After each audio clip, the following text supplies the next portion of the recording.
Untungnya 90% pengguna jet pump itu menggunakan model jet pump seperti ini.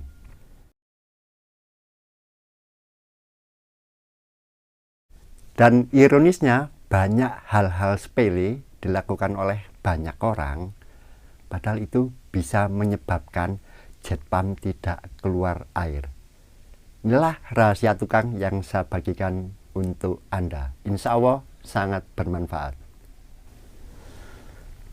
Assalamualaikum warahmatullahi wabarakatuh. Bismillahirrohmanirrohim. Allahumma sholli ala sayyidina Muhammad wa ala ali sayyidina Muhammad. Sudah cukup lama sekali saya tidak tampil di sesi classroom seperti ini. Menurut saya itu penting ya teman-teman, karena kita bisa lebih banyak belajar di classroom ini daripada di lapangan. Di praktek itu teman-teman gampang ya, kalau tinggal praktek itu tinggal meniru saja. Tetapi ketika kita memahami konsep dasarnya di ruang ini, insya Allah teman-teman bisa mudah mengaplikasikannya di dalam prakteknya. Di video kali ini saya akan buka rahasia tukang. Ya bukan rahasia ya, sebenarnya semua orang tahu tetapi tidak menyadarinya. Ya itulah rezekinya tukang, gitu aja teman-teman. Kita yang menyadarinya, orang lain tidak menyadarinya, tapi kita bagikan. Insya Allah tidak membuat rezeki tukang berkurang ya teman-teman tukang. Ya mohon maaf, tidak ada itu, karena rezeki itu Allah yang mengatur. Dan insya Allah ilmu yang bermanfaat itu sangat barokah. Kebarokahan itu bisa berupa rezeki, berupa kesehatan, berupa apapun itu dari Allah. Banyak di video itu saya selalu mengatakan seperti mendewa-dewakan produk dari Jepang. Teman-teman, saya bicara apa adanya, bukan mendewa-dewakan. Jadi yang saya lihat dari produk-produk Jepang itu adalah salah satunya adalah unsur ketelitian, kehati-hatian untuk kenyamanan pengguna, tidak fokus hanya di kekuatan.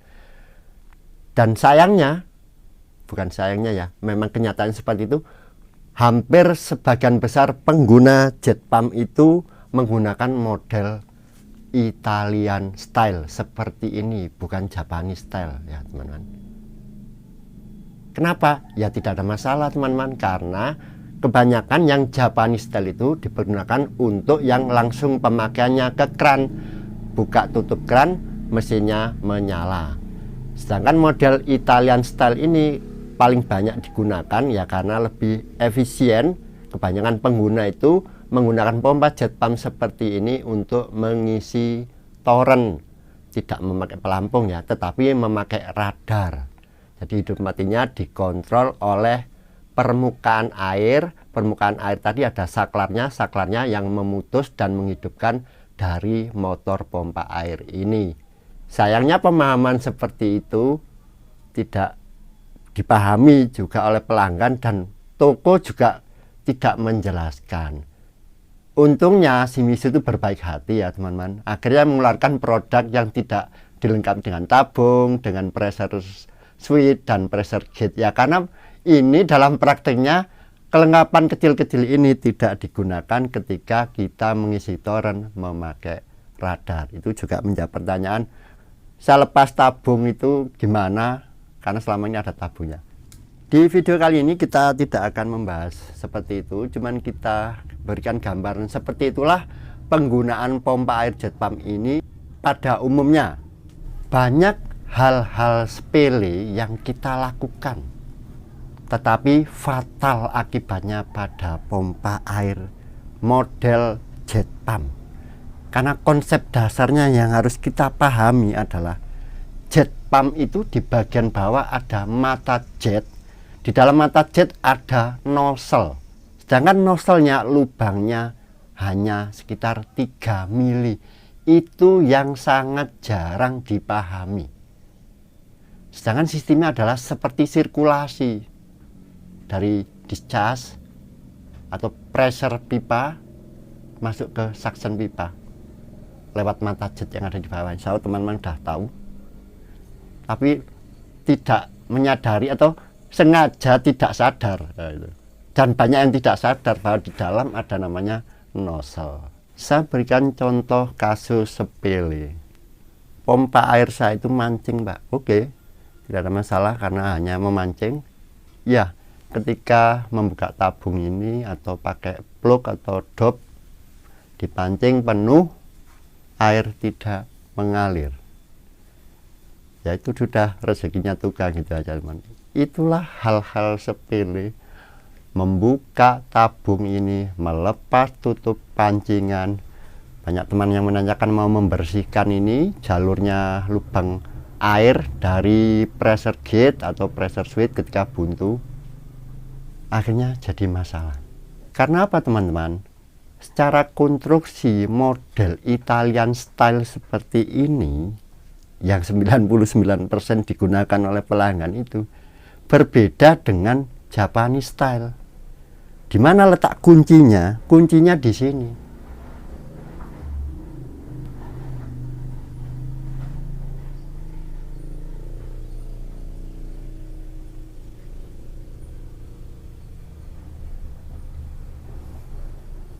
Pada pompa Italian style ini tidak ada saringan teman-teman. Beda dengan yang Japanese style, pasti di bagian jalur pipa tekan itu ada saringan. Makanya hampir tidak ada problem hal sepele seperti ini. Dan juga kan tidak ada tabungnya. Tabungnya dia ada di bawah. Atau kalau yang manual tidak pakai tabung. Tetapi konsep dasarnya itulah yang saya bilang, Jepang itu sangat berhati-hati, prinsip kehati-hatian. Jadi melepas ini teman-teman, tabung, memancing, melepas dop, itu saya bilang hal yang berisiko. Kita panggil tukang atau kita sendiri melakukan hal itu sering jadi masalah. Mengganti meteran atau ampere ini, mengganti pressure switch, melepas karena buntu, disokroi lubangnya, pasang lagi tidak mengalir. Terus banyak lagi hal sepele yang sebenarnya tidak perlu dilakukan. Pompanya tidak mengalir, mengganti seal. Atau sebelumnya mengalir terus sealnya juga tidak ada masalah, kepingin kencang diganti seal. Ketika proses-proses perbaikan di daerah atas ini teman-teman, pastikan tidak ada kotoran yang masuk ke dalam pipa ini. Kedua pipa itu aja gampangnya. Itulah proses kehati-hatian. Bahkan mengganti bearing apa itu sering saya lihat di kolom komentar. Setelah mengganti bearing, mengganti seal, pompa yang sebelumnya mengalir jadi tidak mengalir. Karena apa? Selama proses pembongkaran Anda tidak melakukan pengamanan pada kedua lubang ini. Saya selalu melakukan penyumbatan di sini. Terus pertanyaannya, lah bagaimana Pak kalau kita ada perbaikan memang harus di sini? Untuk perbaikan seperti ini misalkan memancing, kita membuka tutup itu, saya lakukan langkah ya pencegahan sebenarnya, tidak menjamin, tapi insya Allah itu selalu berhasil selama ini. Dia habis memancing, melepas tutup itu kan banyak kerak teman-teman di sini, seringnya bekas seal tip atau kerak air. Terus yang di lubang ini pressure gate dan pressure switch juga banyak kerak, kita sogrok masuk ke dalam. Itu setelah kita pancing, saya nyalakan sekejap dalam kondisi ini terbuka ya, kita proteksi ya dinamonya, bagian-bagian listriknya ditutup pakai plastik, kita isi penuh, airnya kita nyalakan, pompanya sekejap, biar apa keluar, biar insya Allah kotoran itu tidak akan masuk ke dalam sini. Karena untuk masuk ke dalam sini itu perlu tekanan tinggi, dia akan mencari tekanan yang lebih mudah, lebih rendah keluar dari sini. Itu yang sering saya lakukan dan alhamdulillah selama ini aman-aman saja. Jadi kadang ada pelanggan yang bertanya, kenapa mengganti pressure gate, mengganti pressure switch, membersihkan atau menormalkan fungsi ini ongkosnya mahal. Ya karena ada potensi resiko tadi teman-teman. Minimal saya harus pulang bawa pompa sirkulasi balik bila terjadi jet itu buntu. Atau kalau sudah mentok ya harus angkat pipa untuk hal-hal sepele seperti ini. Prinsip kehati-hatian itu ada di sini, bahwa konstruksinya tidak ada saringan.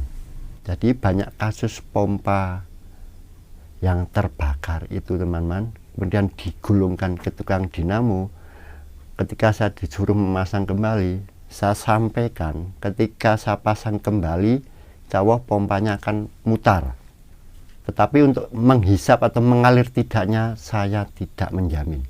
Ya kecuali saya yang membongkar sendiri. Tetapi sudah saya sampaikan kalau sebelumnya katakanlah ada pompa terbakar dan kita disuruh melepas, dibawa ke tukang dinamo, dipasang lagi, saya garansi dinamonya aman. Maksudnya bisa dipakai dan berputar. Tetapi untuk menghisap tidaknya saya tidak menjamin. Loh kok bisa seperti itu Pak? Iya, karena bisa jadi kemarin terbakarnya pompa ini karena kasusnya tidak menghisap. Lama tidak ketahuan, pompanya panas, akhirnya terbakar. Jadi ketika saya gulungkan dinamo itu hanya memfungsikan dinamo itu menjadi berputar. Itulah banyak juga teman-teman tukang dinamo yang akhirnya berteman dengan saya karena saya jelaskan ini. Mereka dipanggil pelanggan, disuruh menggulung dinamo yang kebakar, terus dilepas sama tukangnya, ketika dipasang kembali tidak mengalir. Jadi itu perlu disampaikan ke pelanggan. Bos, saya bilang itu teman, karena apa? Tugas saya adalah membuat dari tidak berputar menjadi berputar. Soal tidak mengalir itu urusannya tukang pompa. Bisa jadi sebelumnya memang mengalir, tetapi ketika kita proses melepas dinamo atau melepas bagian kepala, dari jet pump ini ada kotoran yang masuk. Itulah pekerjaan di bagian-bagian atas ini seringnya saya ajukan ongkos mahal. Ya karena apa? Bukan melihat pekerjaan yang sepele, tetapi resikonya yang besar. Kata orang Malang, sepele jadi sepolo. Semoga bermanfaat. Assalamualaikum warahmatullahi wabarakatuh.